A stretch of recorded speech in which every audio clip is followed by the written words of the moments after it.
So it's now time to center ourselves and prepare for today's service in mind, body, and spirit for today's service.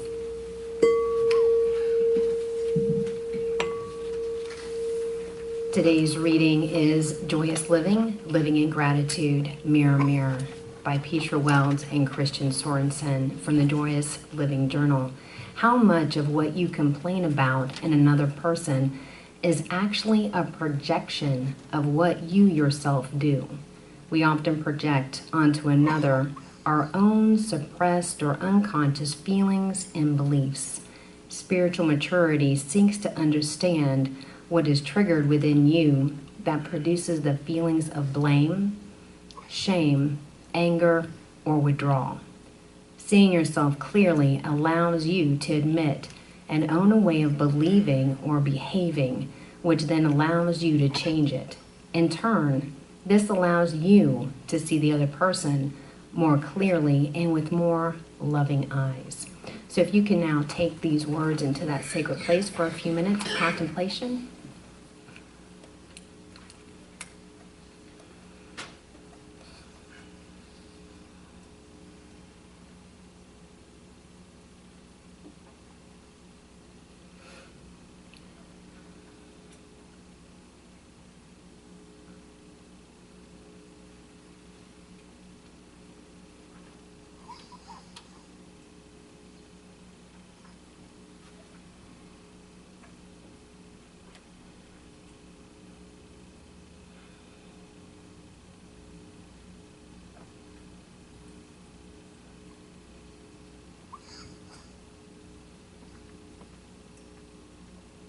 So I'm knowing that right here, right now, that God is this infinite energy that moves through us, as us, and within us. It is the only power in this universe.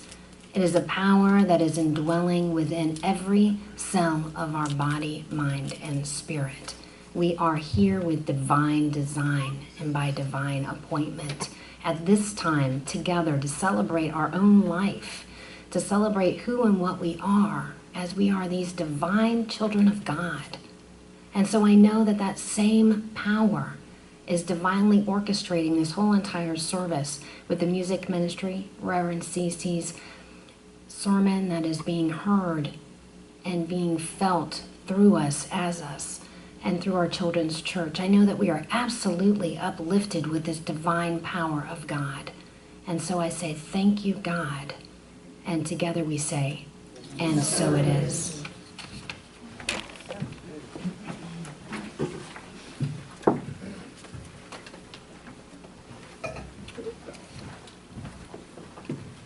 Hey, Kyle, thanks again. Thanks, guys. That was fabulous. I get the bulletin a couple of days early, so I've been dancing around my house for days singing that song. Woo! So, you know, one of the first things I learned in ministerial school that was my job, is that it's my job to comfort the afflicted and afflict the comfortable. And today is going to be one of those latter days. Today is going to be one of those days because the topic is a difficult one. It is an afflictive one. It is, it's difficult, but it's like the most powerful lesson we could learn. And the lesson, the lesson is, as our reading points out, that what we see out there in another person, what we find in them to dislike and complain about, is the mirror of what we're projecting out of ourselves. It's our stuff, it's what we do, and we just deny it in ourselves, and instead we project it on this great big screen called life. Isn't that just fun? This is a difficult lesson. It is. And we all do it all the time. It's a defense mechanism that, you know, we're spiritual beings having this human experience, and it's part of our human experience to do this in response to what we perceive as psychological danger. It's the stuff that we're just not ready to deal with about ourselves at the time. And it's an important defense mechanism. We're born with no defense mechanisms. We're born, you know, we watch a little kid before they've been sort of socialized, quote unquote, and they bring their whole selves to everything that they do. Whether they're having a tantrum or whether they're in absolute glee, they're all there. But early on, sometimes at home, but more often in school, we learn that there are things about ourselves that if we bring them with us, we will be marginalized. Talk to any gay or man or lesbian woman about this. They can tell you about it in spades. But we all have our stuff. We all have our stuff that we're afraid will make us marginalized. And so we put it away somewhere. We repress it, and then we project it outward. The problem is we don't realize we do it. We don't realize that that's how we're living our life, is seeing out there what is in us and unacknowledged. We don't understand that what we reflect, or that what we react to in other people is a reflection of the same thing in us. And it's something we haven't really merely set aside, but shoved aside. We've shoved it into some corner of our minds, in the unconscious part of our minds, and these things from their seat in the unconscious are acting out all over the place. They're apparent to everyone but us. We do the very things we complain about in others. I mean, you can see it in those other people all the time, right? Not me, but I can see it all over the place out there. It's easy to spot in somebody else. We can see people projecting their stuff all over. And so there comes a time when we must say, gee, if they're doing it, I must be too. Puh. I don't want to say that, but it's true, you know? I mean, it really is true. And it's hard to accept about ourselves. It's hard to accept. It's hard to own that the very characteristics that make us really not like someone else belong to us. Ugh. It's one of those afflictive things, it is. And yet we all do it.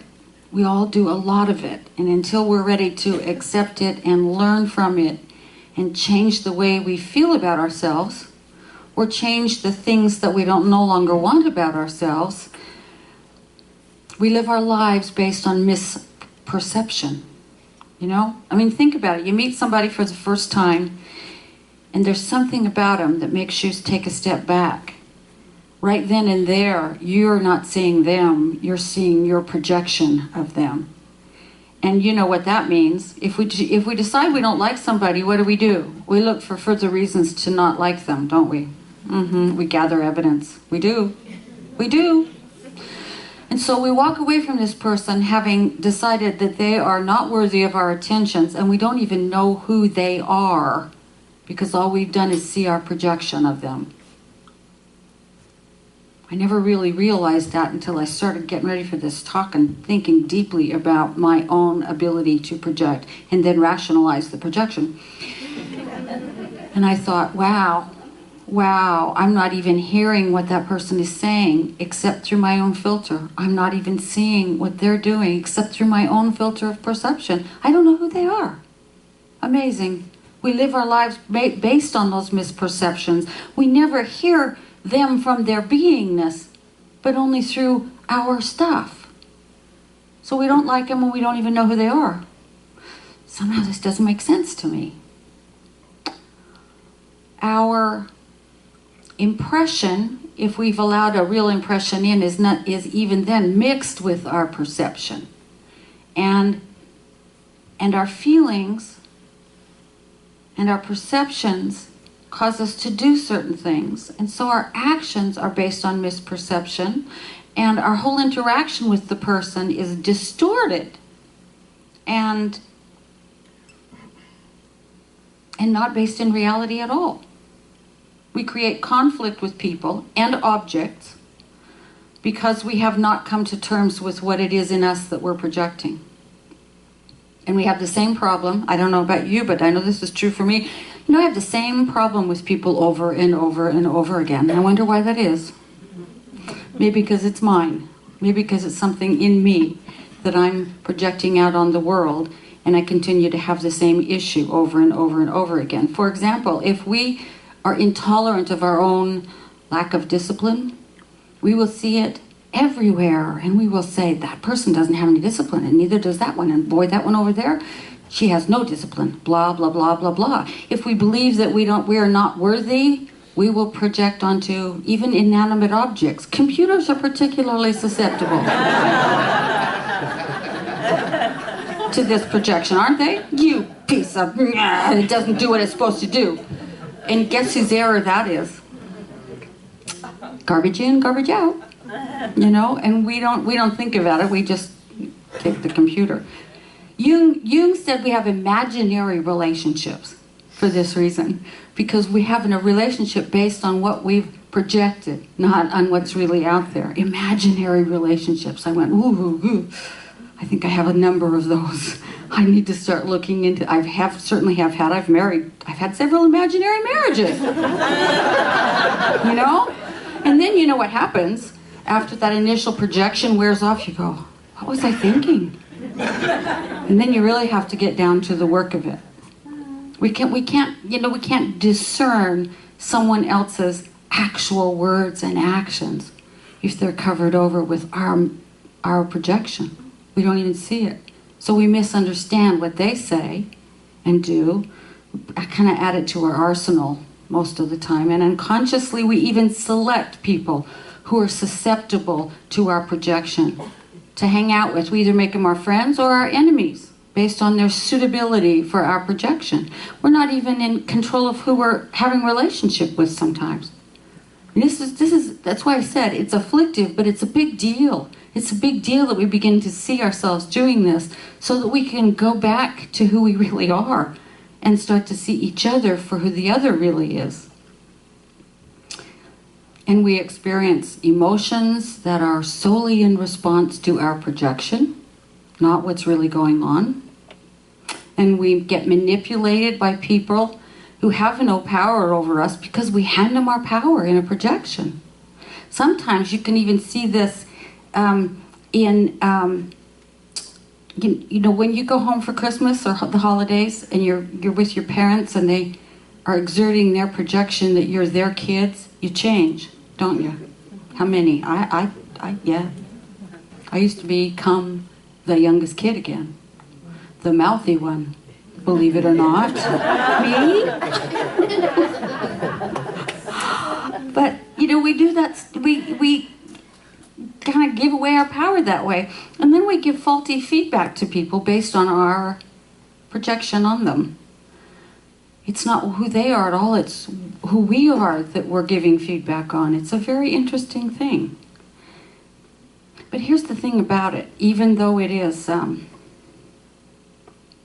difficult to swallow, it's the biggest gift we could ever get, because it is a total mirror for us of what we have taken out of our wholeness and pushed aside and cut off from ourselves and we don't have access to, whether it is a bad thing or a good thing. I think part of our task is to reintegrate ourselves and become whole again. And so the greatest life lessons we could ever learn are sort of projected right there for us on the screen of life.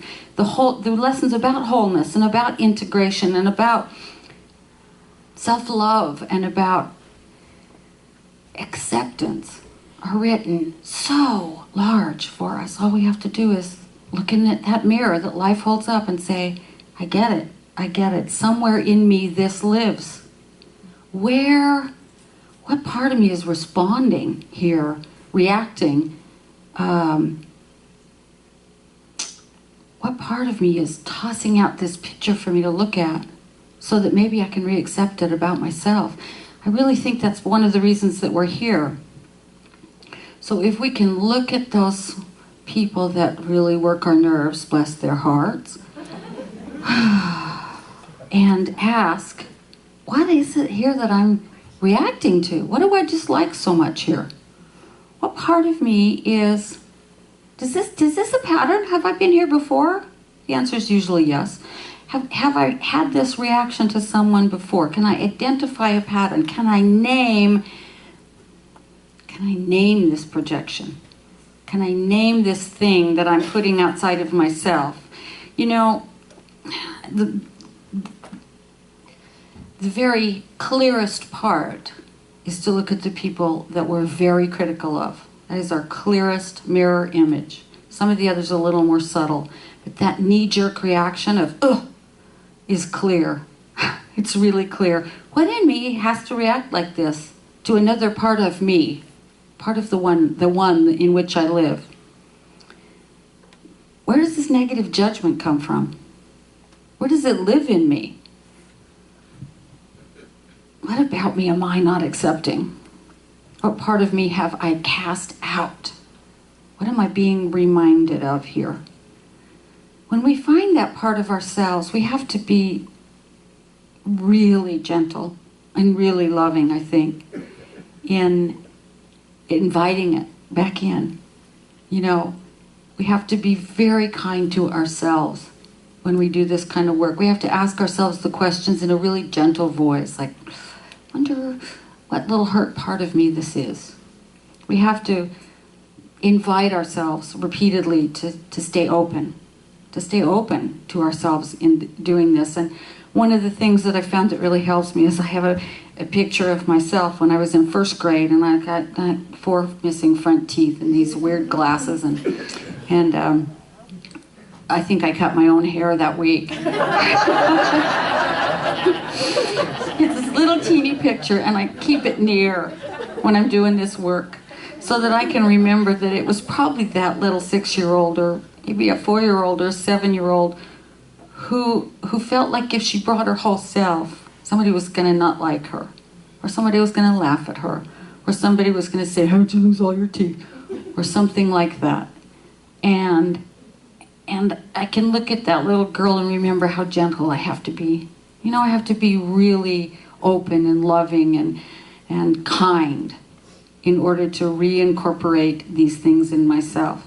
There was a good reason for her to hide. But now I'm an adult. Now I'm an adult. I can actually acknowledge and live through acknowledging that I too have passive-aggressive tendencies. I can live through that. I can own that there are parts of me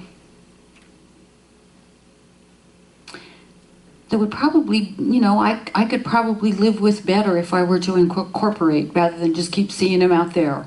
I can live with those things about myself. You know, I can own that I can be goofy and even crass sometimes. Like someone acknowledged that at the retreat last week. You know, I can acknowledge those things about myself because I understand how it happened to me. I understand that at the time there was a good reason for me to push that away, to push it aside. I can really own what I truly believe, and that is that every single one of us has and is a gift to the world. All of us, every bit of us is that gift.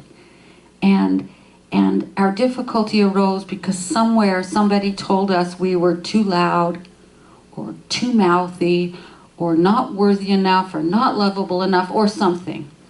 And somebody somewhere helped us decide what to take and stuff.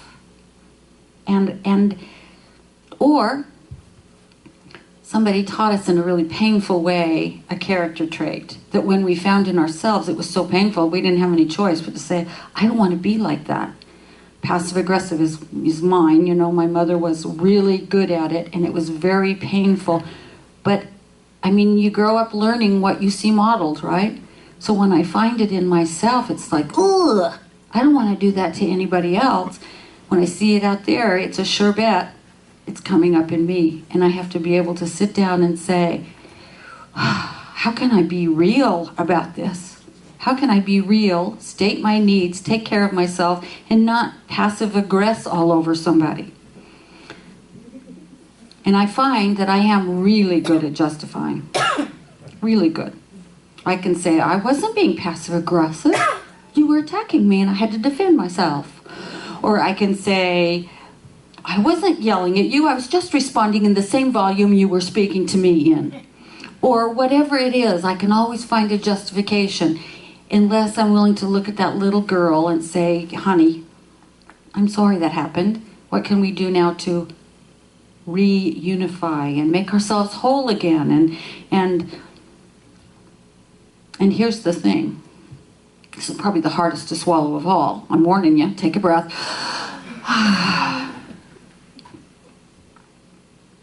The trait has not been suppressed at all. Only our awareness of the trait has been suppressed. We're still doing it all over the place. We just don't know it.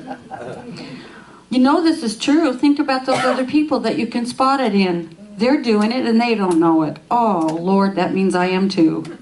You know that it's only the consciousness of the trait, not the trait itself. So if I can look at it out there and say, where is this in me? And acknowledge it and bring it into my consciousness, then I have a choice as to what to do with it. I can keep doing it, or I can love myself into a different way of being, but at least it's conscious. As long as it's working down here, I don't even know it's happening. It's still, you know, it's like a rowdy orphan taking over my life sometimes. Here's the really wonderful and redemptive part of all this.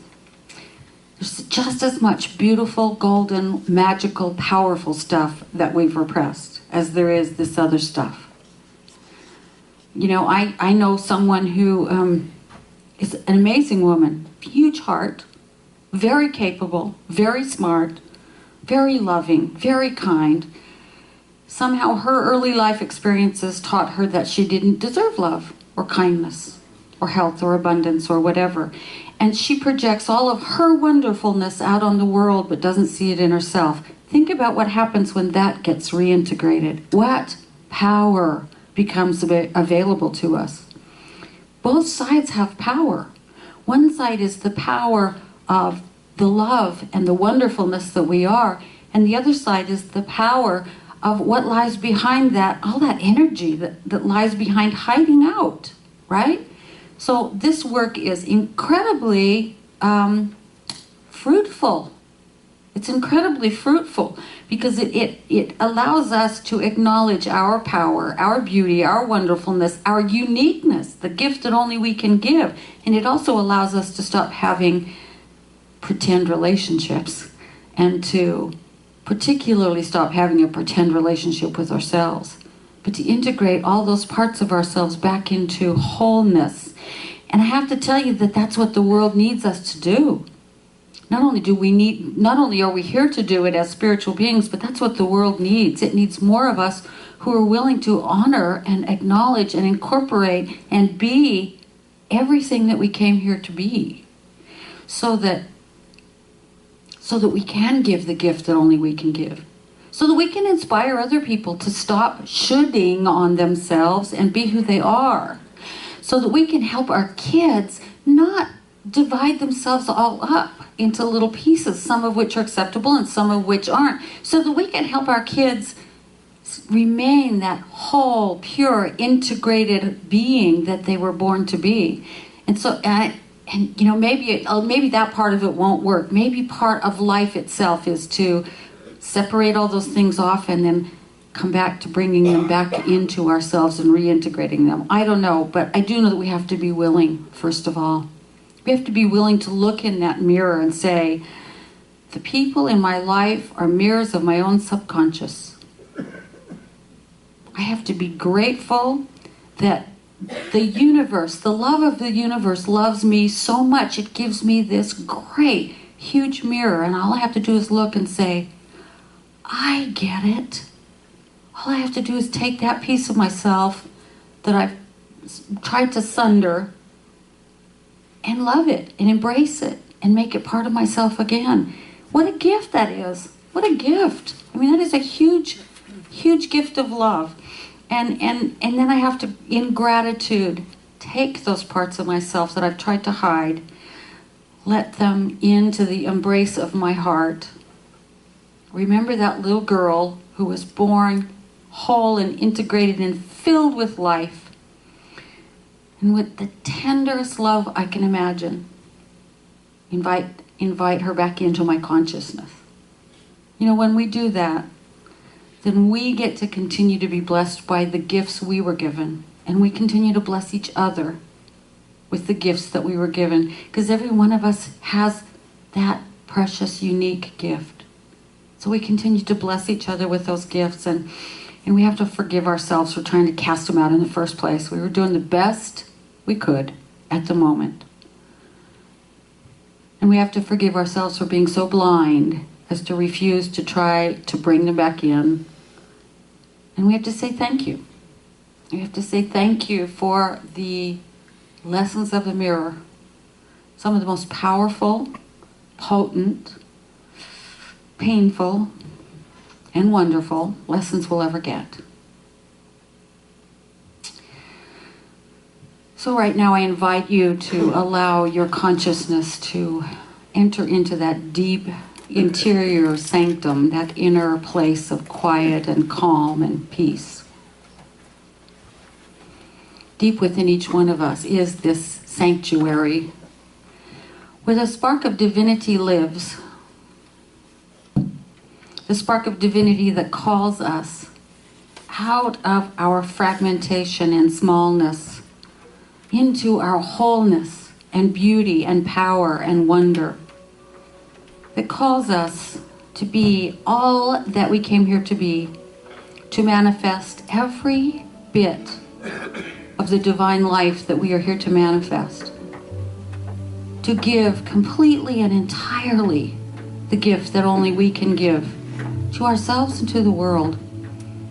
It is within us, as Jesus reminded us repeatedly, that the kingdom of God exists within us, within each one of us.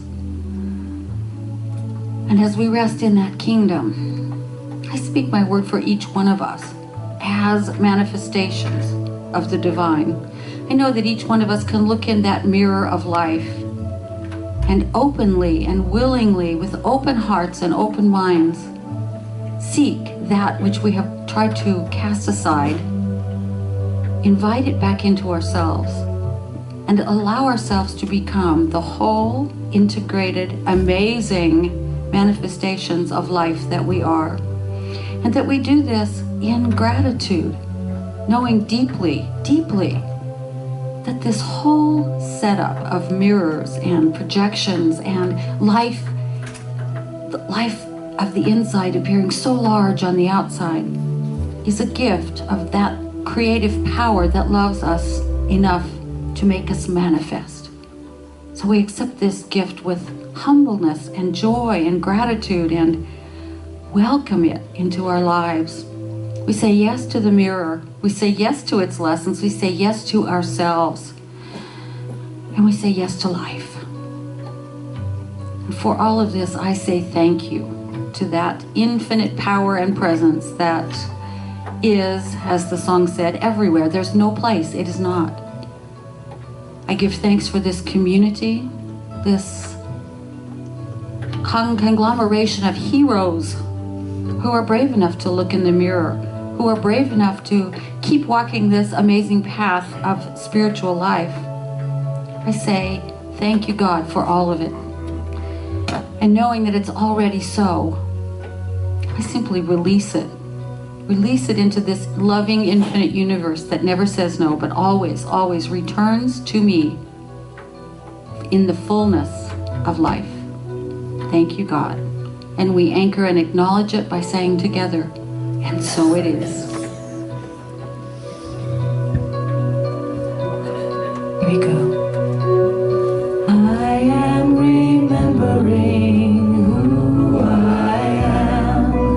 I am remembering who I am. I am remembering. I am remembering. I am remembering who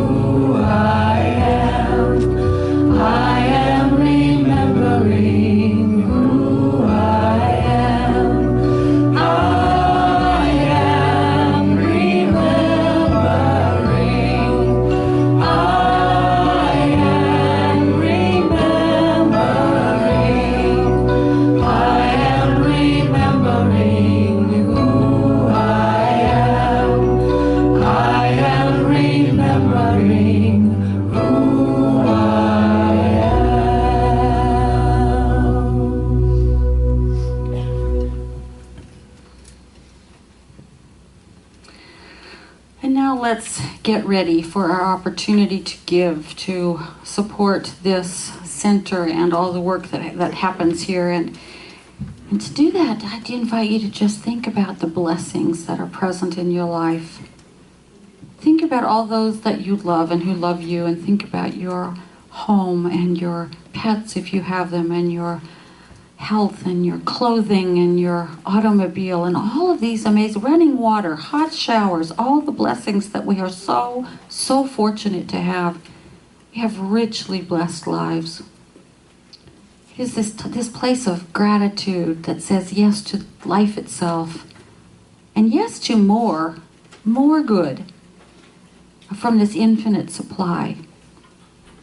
And I invite you, as you give, or even if you are unable to give, as the basket passes through your hands, to bless the abundance, the prosperity of this community, so that we can continue to grow and inspire and do all the things that are ours to do together. And let's affirm. I forgot what it is we're going to affirm, so just a second. Here we are. Brain cramp. Gratefully I give with an attitude of abundance. Gratefully I give with an attitude of abundance. I know that as I give, so do I receive. I know that as I give, so do I receive. And so it is. And so it is. Oh, 1, 2, 3, and...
As usual, Kenny, brilliant music. He always manages to pick the perfect song, doesn't he? It's perfect. Well, Clara's back with the kids, so they could be there all day having a good time. So Clara is back there. They're having a good time. So I have a couple of announcements pending their arrival. The social committee is going to meet today, 12:15 at Hothead Burrito. So if you want to help them plan upcoming social events, go on down there for lunch. It's the one which down there, right? There, down there. Sorry, I get indoors and I lose Over there.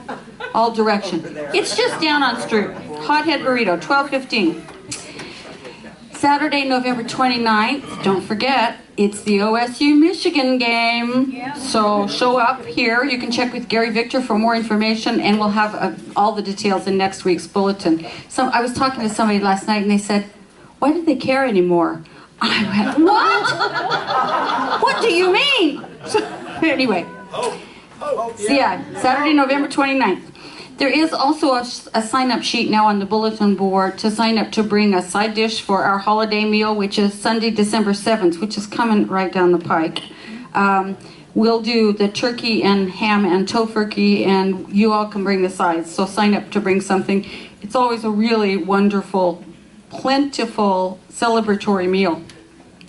And if you have a few hours to give and an eye for detail, Clara would love your help this week to finalize the songbook. It's all printed. It just needs to be bound.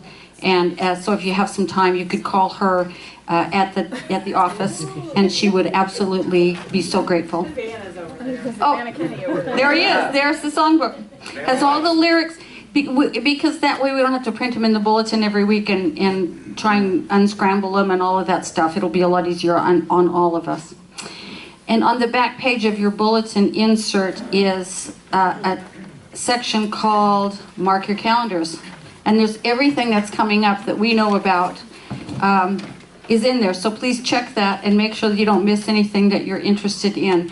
If you don't know already, we have a meditation that meets twice a week. It meets tonight at 7 p.m. and then Wednesday night at 7 p.m. If you've never been there before, on Wednesday night, come at 6:30. It's a wonderful, strong group of meditators who are, it's been almost 2 years now. It's really a wonderful thing. And let's see, what else? I'm on the wrong page altogether. Here it is. Can I just tell you that the retreat was so fabulous last week. It was great. We had 20 of us down there, and it was wonderful. And I'm still kind of reeling from it, frankly. So you'll have to forgive me for being a little scattered today, but it was really wonderful. Here they are. Well, only a representative. Oh, we have a representative. Okay, Mr. Mark. We had a giant class today. We had a giant class today, and we had a wonderful discussion about interbeing, interdependence. And we talked about food and how we're dependent on farmers and food processors and stores, and they're dependent on us. If we don't buy their food, they don't have a job, and if we don't buy their food, we don't have any food. So we learned that everybody is a child of the earth. We're all made of earth, the Mother Earth. And so therefore, we're all family, and we need to be nice to everybody. Then we made a bookmark. This is our Z kid. His name is Zane. And Zane brought up his bookmark to show everyone. It didn't take long to make, but we can make it. Yeah. And we got to show them how we made them and what it is. Yeah. Thank you, Jane. Good kids, huh? All right. Thank you, Zane. It's wonderful to hear from you. Oh, why move it over there? Oh, there you go. The only other thing I have to say is that if there's anything in your life that you'd like prayer with, like if there's one of those reflections out there you can't quite get your head around or whatever, our professional prayer practitioners are available after the service. You can see anyone with the blue, it's blue on one side, teal on one side, white on the other. You can see anyone with one of those shawls on. All you have to do is walk up and say, "I'd like prayer," and they will take it from there. It's a gift to you after the service. We call it a 1-minute miracle. They can see for you the spiritual truth of the situation and help you move through it. So they are fabulous, all of them, and so take advantage of that gift. And so let's stand and do our closing affirmation and our closing song, "A Light in the World." In order